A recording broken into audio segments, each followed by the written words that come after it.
Welcome to the Genius Factory. Enjoy the video. In this video, I will explain how to use grid in Capcut. While Capcut doesn't have a built-in grid button, you can easily create your own custom compositional guides. These grids are incredibly helpful for improving your video's visual appeal and ensuring elements are perfectly balanced.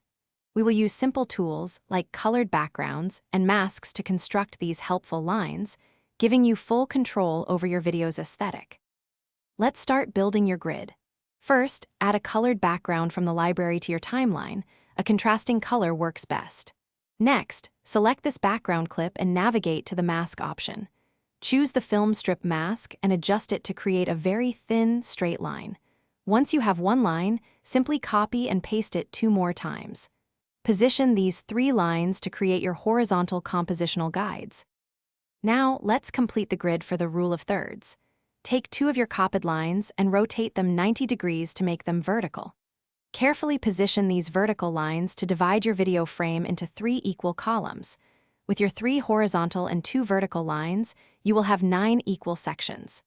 Finally, select all 5 lines, right-click, and create a compound clip for easy movement and locking.